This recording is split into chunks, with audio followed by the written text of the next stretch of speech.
Oui, Buzz Lightyear Laser Blast ferme ses portes jusqu'à la fin de l'année.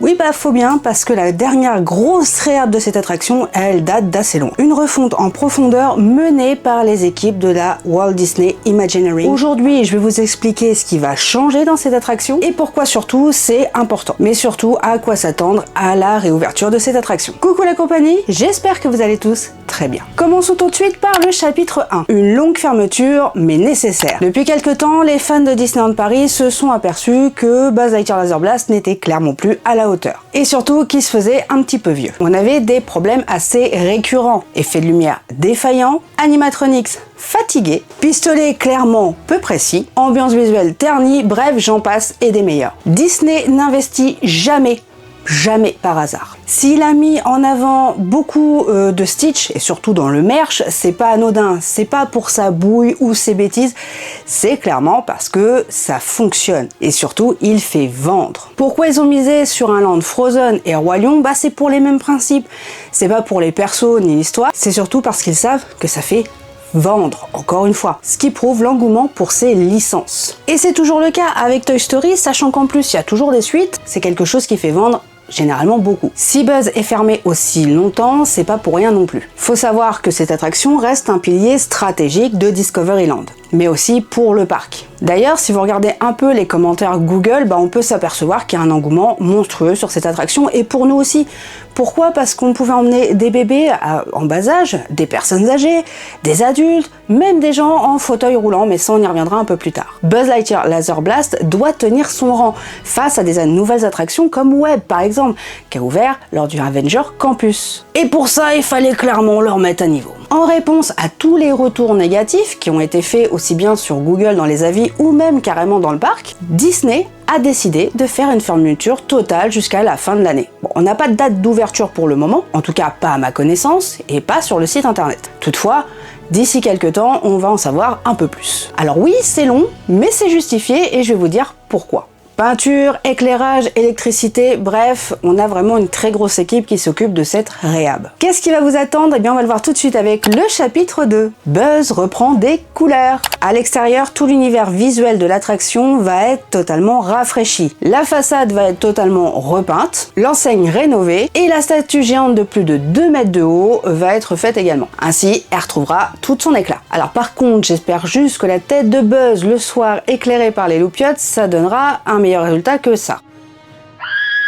On est d'accord, il est légèrement flippant. Sur les 5 tours, les effets de néon sera totalement refait pour donner un aspect plus lumineux et surtout plus immersif de nuit, parce qu'on sait que Discoveryland, clairement, la nuit, c'est une pépite. Chapitre 3, les véhicules sont transformés. À l'intérieur, gros changement sur les véhicules eux-mêmes. Les vaisseaux croiseurs XP40 vont être retravaillés en profondeur. Une toute nouvelle peinture sera donc effectuée sur la plupart des vaisseaux et on aura un ajout d'un nouveau tableau de bord, avec du coup un affichage amélioré. Mais ce qui change surtout et principalement dans cette réhabilitation, ça va être les pistolets. Vous savez, les petits lasers. Moi j'appelle ça des blasters. Ils seront entièrement démontés et remplacés. Fini les astro lasers imprécis et non, ce n'est pas une légende. Certains lasers ne fonctionnaient pas. La preuve en est dans les commentaires de Google, même si certains d'entre vous me l'ont confirmé. D'ailleurs, merci de soutenir que je ne suis pas nulle. Les nouveaux lasers auront des technologies bien plus précises, ce qui promet une vraie montée en termes de gameplay. En vrai, c'est pas super cool de jouer clairement avec des pistolets qui visent pas ou alors qui ne fonctionnent pas. D'ailleurs, parfois votre enfant qui visait limite n'importe où faisait des meilleurs scores que vous, ce qui mettait légèrement le seum intersidéral.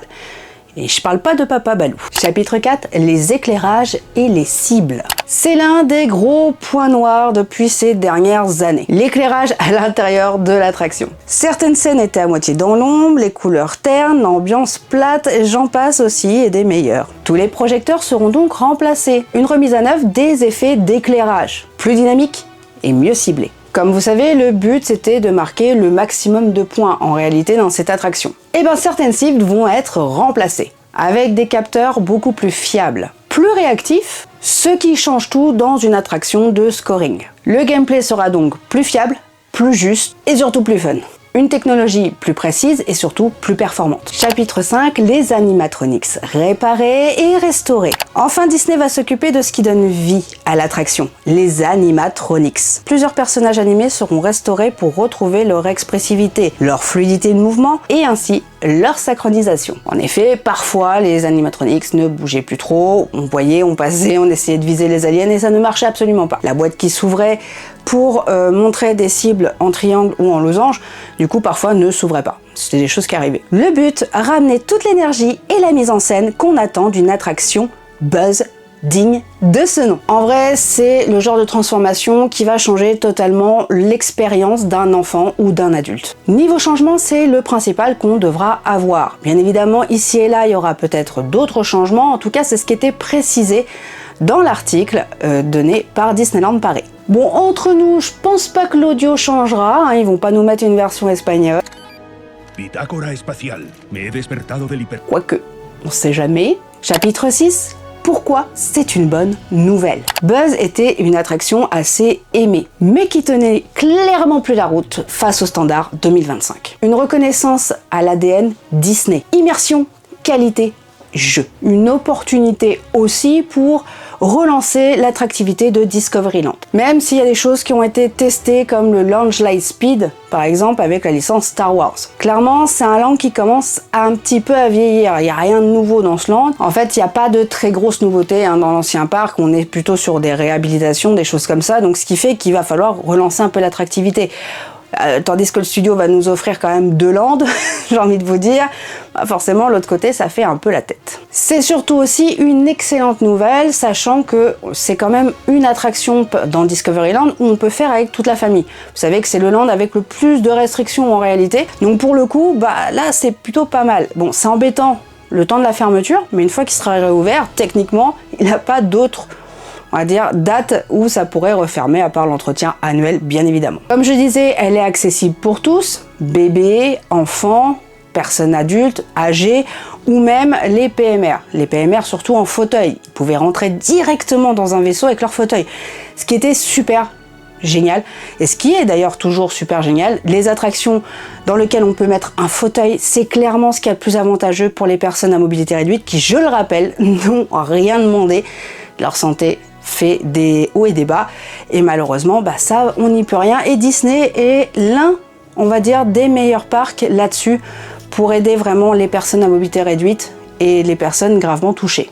Honnêtement, quand l'attraction va réouvrir, ce qui va être cool, c'est qu'on va pouvoir participer à une attraction et surtout une aventure beaucoup plus fluide. Les lasers devraient clairement plus bugger. Donc si j'ai un score proche de 0, bah clairement je pense que je vais m'enrôler dans la garde impériale en tant que Stormtrooper.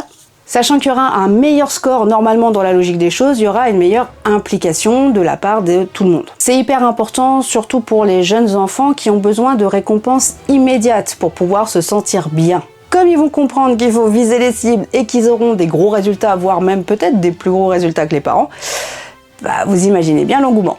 Ils pourront donc mieux profiter. Chapitre 7, les avis actuels des guests. Quand ils ont fait l'annonce pour la réhab de Buzz Lightyear Laser Blast, je me suis dit tiens, ça serait cool d'aller voir un peu les avis. Bon bah j'ai pas été déçu. La majorité c'est quand même super positif, c'est l'attraction à faire, voilà, c'est souvent un incontournable pour toutes les familles d'ailleurs, y compris la nôtre, hein. Je vous avoue que les enfants n'en loupent pas une en général. Mais pour vous faire un condensé, on avait un peu de tout. Certains se plaignaient que c'était clairement devenu injouable. Beaucoup se plaignaient des cibles, du coup le fait de l'injouabilité c'était ça, c'était surtout les cibles, et le fait que bah, les pistolets ne fonctionnaient presque pas. D'autres ont signalé des bugs, mais je vais y revenir après dans le chapitre suivant, parce que beaucoup se plaignent que ça s'arrête. Il est temps un peu de vous expliquer pourquoi. On va le voir avec ce chapitre, le chapitre 8, ce que j'aimerais y voir. On a beaucoup de choses dans cette attraction, mais je vous avoue qu'il y a des choses auxquelles on ne pense pas forcément en étant en bonne santé. J'ai quelques propositions qui, je pense, ne changera pas grand-chose à l'attraction, mais autant vous en parler directement. Donc l'attraction, comme je vous le disais, elle est accessible aux personnes à mobilité réduite, y compris en fauteuil. En fait, vers la sortie de l'attraction, pour les personnes à mobilité réduite, qui ne pouvaient pas faire l'attraction ou la file normale, et bien du coup, vous aviez un passage dédié juste à côté de la boutique Constellation. Quand vous passez par là, vous passez systématiquement par la sortie. Je vous l'avais déjà montré dans plusieurs vidéos. Le problème, c'est que comme on passe par la sortie, et bien forcément, on croise des gens qui sortent de l'attraction. Et c'est là qu'il y a plusieurs soucis. Déjà, le tableau des scores. Il est du côté de l'entrée PMR et du coup de la sortie, mais pas du bon côté. En fait, quand vous êtes PMR, vous longez en fait le mur jusqu'à la sortie. Sauf qu'il y a des gens qui vous croisent en retour et ils s'arrêtent pour voir le score, ce qui est tout à fait logique. Le tableau de score est fait pour ça. Sauf que faut pas le mettre du côté où il y a les PMR qui viennent en fauteuil, puisque du coup, ils vont devoir esquiver les gens qui s'arrêtent devant le scoring. Et vous le savez comme moi, que la plupart des gens ne font pas attention. Du coup, ça fait faire une petite esquive, sauf que forcément les gens qui arrivent en face ne clairement font pas attention, et le fait en fait d'être en fauteuil, il faut bien comprendre une chose, c'est que vous êtes quand même plus bas que les autres, donc vous regardez les gens comme ça, sauf que les gens regardent pas forcément le sol, ce qui fait que la plupart du temps, ils vous rentrent dedans ou vous font tomber. Il y a des gens avec des cannes qui se sont retrouvés bousculés et forcément ça c'est pas ouf. Donc systématiquement je me dis que ce tableau de scoring serait soit à mettre proche des photos plus bas, on a un système de photopass où on vous prend en photo durant l'attraction et on montre votre joli minois. Et bien le tableau, pour moi, je le mettrais là. Comme ça, il gênerait en aucun cas la fluidité de la sortie de l'attraction et du coup, ça gênerait pas non plus les PMR. Autre point qui serait peut-être judicieux à changer, je vais être en toute franchise avec vous, c'est là où on rentre avec les personnes à mobilité réduite en fauteuil. Faut savoir que le tapis parfois s'arrête. Vous savez, ça vous est déjà arrivé dans une attraction, Phantom Manor, Buzz Lightyear Laser Blast, où vous êtes stoppé et on vous dit des fantômes facétieux. Bon, en gros, je vais vous expliquer. Les fantômes, c'est tout simplement le fait qu'il faut faire monter des personnes et forcément, ça fait stopper le tapis. Voilà, donc c'est pas un bug de l'attraction, c'est fait exprès parce que vous vous doutez bien que des personnes qui ont du mal à se déplacer, qui sont au fauteuil, vont pas taper leur meilleur sprint sur un tapis qui roule. Mais du coup, l'entrée des PMR, elle se situe vraiment juste à côté de l'entrée des personnes valides. Ce qui fait que les gens qui ont attendu genre 2 heures pour faire l'attraction voient des gens passer et là j'ai entendu des dingueries, des choses que clairement tout le monde n'est pas cool, tout le monde n'est pas compréhensif et tout le monde ne comprend pas ce que c'est que d'être réellement malade. Et que toutes les personnes malades ont le droit de clairement s'amuser dans un parc. Sauf que ces gens-là sont excédés par l'attente et forcément on se retrouve avec des réflexions de dis donc quand on est handicapé on fait pas une attraction. Ça c'est juste un exemple de ce que j'ai pu entendre. Ou alors c'est du style vas-y, il faut pas se gêner, Vous voyez, ce genre de choses. Et j'en passe parce qu'il y en a dans différentes langues. Donc pour le coup, ce genre d'attitude est péjoratif et surtout c'est pas forcément agréable pour les visiteurs PMR. Parce que tu fais une attraction, il n'y a rien d'illogique. Et du coup, ça peut gâcher un moment super sympa avec sa famille, juste pour avoir entendu ce genre de choses. Du coup, je me dis que les personnes en fauteuil roulant ou qui ont besoin peut-être d'arrêter le tapis, ça serait judicieux de les faire monter à la sortie. Dans tous les cas, le tapis, il s'arrête. Je me dis, les personnes à mobilité réduite en fauteuil ou tout simplement des personnes qui ont besoin de faire arrêter le tapis pourraient monter à la sortie. Normalement, techniquement, le tapis qui vous sert à monter en tant que valide et le tapis de la sortie est censé se stopper en même temps. Sauf erreur de ma part, mais auquel cas ça serait mieux de les faire passer par là. Ça éviterait toute réflexion mais désobligeante qu'on a pu entendre et au moins ils prendraient le temps sans avoir le regard moqueur des gens. Je vous assure, il y en a énormément de regards moqueurs. C'est horrible, honnêtement. Et pour le coup, c'est plus agréable à vivre pour la personne. Maintenant, je comprends si c'est pas faisable, si le tapis par exemple de la sortie ne s'arrête pas et que le tapis de l'entrée s'arrête, là du coup je peux comprendre qu'il ne fasse pas ce changement là. Mais là pour le coup ça serait beaucoup mieux, sachant qu'en plus le fauteuil se retrouve là à la sortie, pas autant le mettre dès le démarrage au même endroit et voilà, c'est juste pour moi une suggestion logique pour les PMR. Sachant que, ne soyons clairement pas hypocrites, c'est durant les montées des personnes à mobilité réduite qu'on fait les meilleurs scores. Qui, devant le médaillon de Zurg, n'a jamais fait son meilleur score, sa meilleure stat, qu'en étant arrêté pile poil devant. On est d'accord. Si vous voyez d'autres soucis ou d'autres changements qui pourraient être judicieux par exemple dans cette attraction, mettez-le moi en commentaire, je suis assez curieuse de savoir si tous ces changements vont pour vous améliorer l'expérience de cette attraction ou si clairement ça va pas changer grand chose. Prochainement, je vais vous mettre des checklists que vous pourrez télécharger pour vous et vos enfants si vous préparez votre séjour à Disneyland Paris.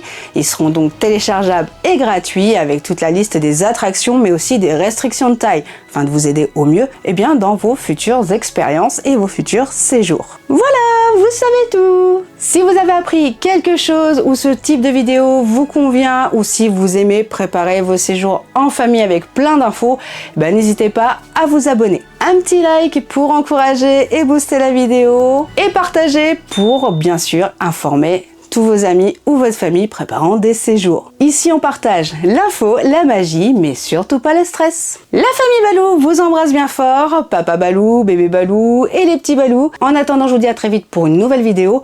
On se retrouve normalement mercredi pour une FAQ sur le Futuroscope. Donc n'hésitez pas à poser vos questions en commentaire. Je vous avais fait une story sur Instagram également pour recueillir toutes les questions que vous aviez.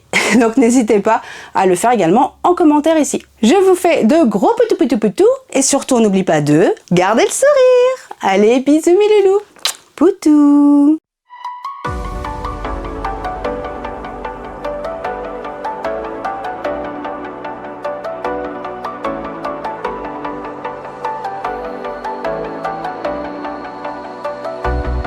As the leaves start falling down and the shadows above a town, I can